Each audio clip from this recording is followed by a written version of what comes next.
The Mandalorian Season 3 might be over, but that's okay, because Star Wars Jedi Survivor is right around the corner, releasing in just a few more days. So before the game comes out, it's time to run through everything you need to know before experiencing the continuing story of Cal Kestis. First, let's run through a quick recap of his story so far. Cal was the Padawan of Jedi Master Jaro Tapal during the Clone Wars. In the final days of the war, their Venator-class Star Destroyer was in orbit above the scrapyard planet Bracca. When Order 66 was activated and their clone troopers, Tapal sabotaged the ship and died defending Cal, who used an escape pod to reach the planet below.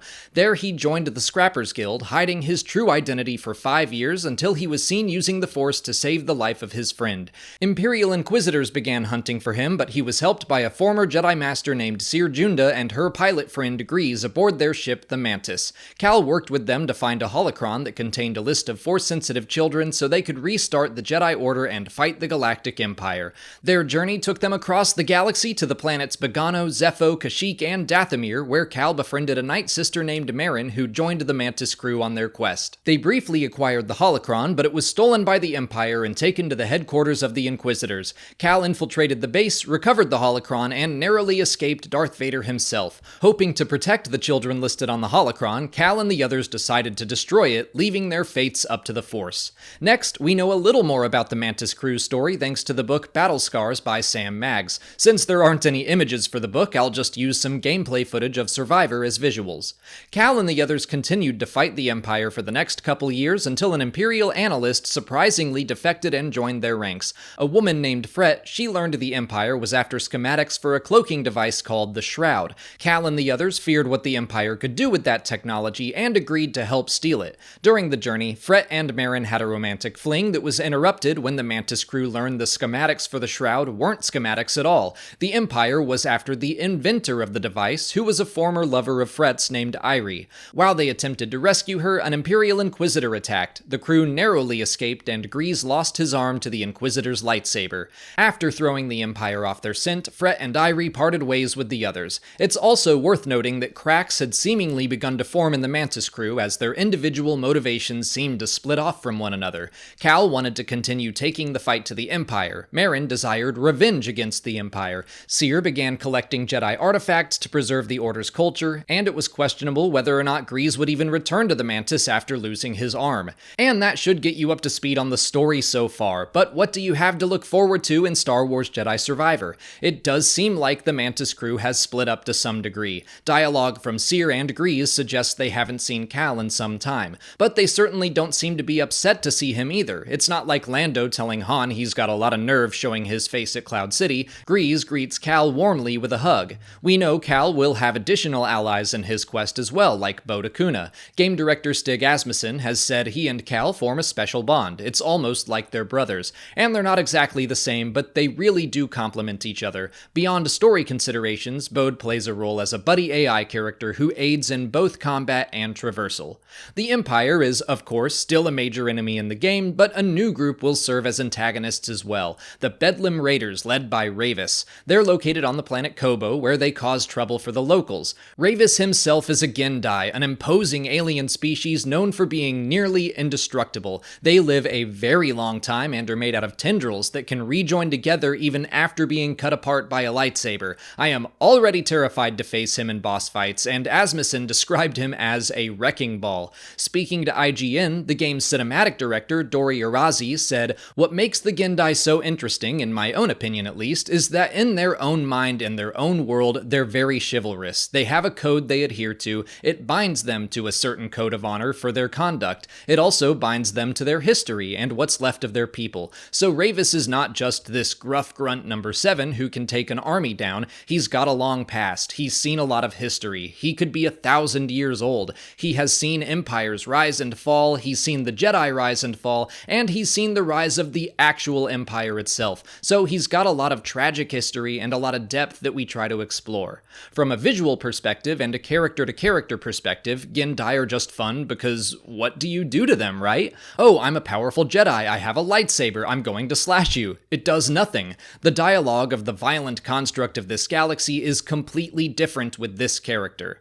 The game's lead writer, Danny Homan, continued, "There's a perspective to this species that's so long-lasting. Seeing the Republic turn into the Empire, and you know, when we're we're thinking about Cal's journey and his own experience, any character he meets provides a new perspective on the Jedi and the Republic. And Rayvis has seen it all, and so he knows, as any adversary might, the weaknesses of his enemies and how to exploit them. There's a lot of really interesting species in Star Wars history, but Gendai are so interesting. They almost have this vampiric sense of time and place, and I think for Jedi Survivor, that's really important because this game takes place during these dark times. The Rebellion is years and years away, and people feel lost, and so other than the Empire, to find a character that feels sure of himself and his place in the galaxy is like a really interesting opportunity, and it's by virtue of his species attributes, being long-living and his fortitude, but also kind of his survival mentality. You know, it takes a lot to remain true to yourself through the ebb and flow of a civilization and the rise of an empire, and he's been able to do that. And I think that's such a cool opportunity to be able to play with a character whose species are such survivors. If you can't tell, I am really excited about Rayvis, but the Bedlam Raiders he leads also seem really cool and interesting. If you've seen battle droids in the trailers from B1s, B2s, BXs, Magna Guards, and all the way to Droidekas, they are programmed to serve the Raiders. I'll be interested to learn where or how they got so many resources. There is a Lucrehulk landed on Kobo, the Trade Federation capital ship, so maybe they were able to plunder it years before the game and after the end of the Clone Wars. Speaking of Kobo, that planet will serve as like a hub for Cal, a safe-ish place to return to, and it is huge. There is plenty to explore on that world alone. I spent 3 hours there during the game's demo and never got tired of it. But of course, there will be several other planets in the game, like Coruscant, which was confirmed at Star Wars Celebration, even though it was speculated based on other trailers. What you might not know about Coruscant is that the last trailer for the game showed a potential visit to the Jedi Temple, or excuse me, I should say the Imperial Palace. After the Clone Wars and the extermination of the Jedi, Palpatine took over the temple and converted it into his personal palace. His throne sits in the very room where the Jedi Council once met, just to add insult to injury. While we're on the topic of the Jedi, one more thing you might want to know concerns the character from the trailers seen in the Bacta tank. In some shots, you can see a symbol on his robes that represents the High Republic era. That time period has been established by the excellent High Republic books, comics, and audio dramas telling the story of the Jedi and the Republic during their golden age at the height of their power and idealism. That era takes place about 2 centuries before the events of this game. We don't know who the Bacta tank character is, or when or where he's from, but if he's from the High Republic, he may have been stuck in stasis for quite some time. And finally, there's one more villain I should mention that I almost completely forgot about because he hasn't been seen or talked about since the very first trailer for the game released at Star Wars Celebration 2022. A Pauan senator on Coruscant. One of the only things written about him on StarWars.com is that he makes a dangerous deal, and we see him in possession of half of Cal's lightsaber. I keep forgetting there may be several major antagonists in this game.